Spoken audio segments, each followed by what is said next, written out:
পরে আবার বিয়ে হিসাবে একের মধ্যে দুই। তো যে কথাটা বলছি যে আমাদের বায়োকেমিস্ট্রি প্রথম হল যখন এটা ভেটেরিনারি কলেজ ছিল তখন 9টা ডিপার্টমেন্ট ছিল। এই 9টা ডিপার্টমেন্ট ফিজিওলজি, বায়োকেমিস্ট্রি, ইমিউনোলজি। এই হিসাবে ভেটেরিনারি কলেজ থাকা অবস্থায় 1995 সালে বায়োকেমিস্ট্রি পার্ট হিসাবে ছিল। এরপরে যখন ইউনিভার্সিটি হয় তখন ভেটেরিনারি ফ্যাকাল্টি বায়োকেমিস্ট্রি হিসাবে থাকে, পরে বায়োকেমিস্ট্রি কেমিস্ট্রি হিসাবে আসে। এবং এই ডিপার্টমেন্টে যে কিছু কিছু বৈশিষ্ট্য আছে, অন্য ফ্যাকাল্টি যেমন ভেটেরিনারি, এগ্রিকালচার, ফিশারিজ, যে কোনো ফ্যাকাল্টি থেকে কিন্তু বায়োকেমিস্ট্রি কেমিস্ট্রি আবার শুরু হয়েছে। যার জন্য বিভিন্ন ফ্যাকাল্টি আমাদের এমএস রয়েছে। আমাদের এই মুহূর্তে শিক্ষক রয়েছেন 4 জন, তার মধ্যে আমি প্রফেসর মোহাম্মদ ইসলাম, আমাদের পুরো ফ্যাকাল্টিতে একমাত্র প্রফেসর পর্যন্ত, এদের বড় সবাই টিচারগণ একমাত্র আমি ছাড়া। আমার বয়স 50-এর কাছাকাছি, অথবা আমি গ্রাম বলা যায় না।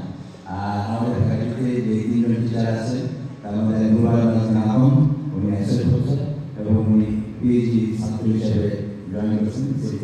উনি বাংলাদেশে আমার ইউনিভার্সিটি পিএইচডি করেছেন। 2 নম্বর 3 নম্বরে রাজেশ চৌধুরী ছিলেন, কোনো কারণে বাইরে গেছেন।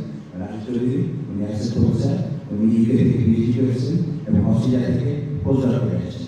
আর আমাদের আরেকজন শিক্ষক এই মলিকুলার বায়োলজির মতনই আমাদের ফার্স্ট ব্যাচের শিক্ষার্থী ছিল আমাদের মতন, এখন এখান থেকে পিএইচডি করার জন্য উনি এখন আমেরিকায় ভ্রমণ করেছেন। এই হলো আমাদের শিক্ষকের পরিচিতি। আর 2 জন কর্মচারী রয়েছে।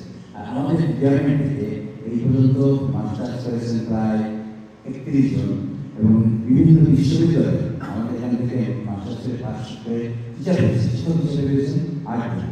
আর তার মধ্যে স্কুল বিশ্ববিদ্যালয় 3 জন, সিলেট বিশ্ববিদ্যালয় 3 জন, সাভারে আরেকজন আছেন পাকারে। যার জন্য যা বোঝা গেল আমাদের সাথে কিন্তু সাফল্যের কারণে বেশি আমাদের ডিপার্টমেন্ট থেকে যারা মাস্টার্স করেছেন মোটামুটি চাকরির হার বলানো যায় বিভিন্ন জায়গায় তারা কিন্তু সফলতার সঙ্গে তারা গবেষণা করে যাচ্ছে। এবং আমাদের ডিপার্টমেন্টে যেটা তাদের ক্লাস আমাদের একমাত্র ইউনিট বাকি সমস্ত ফ্যাকাল্টি আমাদের ক্লাস আছে। এবং তোমাদের যে 1 ইউনিট পেয়েছো সেখানে দেখেছো 1 কিন্তু আমাদের কেমিস্ট্রি আছে। যেটা আমাদের বায়োকেমিস্ট্রি কেমিস্ট্রি সোলফার আমরা মেনলি বায়োকেমিস্ট্রি আমরা কাজ করি।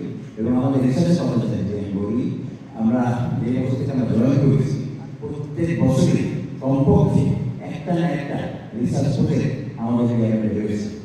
এবং আপনারা যদি দেখেন আমার বিভিন্ন রকম গবেষণা রয়েছে, যেমন বিভিন্ন আমাদের কিন্তু কিনা যেমন তারা কাজ করে সেই হিসাবে কাজ করে শুধু মাছ নয়, এইগুলো জায়গায় কাজ করে গাছ নয়। আমাদের ডিপার্টমেন্ট কিন্তু এই গাছ, মাছ, হাঁস এগুলো সবগুলো নিয়ে গবেষণা করছে। আপনারা দেখেছেন সিলেটে এই বন্যার সময় চারিদিকে ডুবে যায়, ঘাস থাকে না, আমরা ফরিদে নিয়ে গবেষণা করেছি।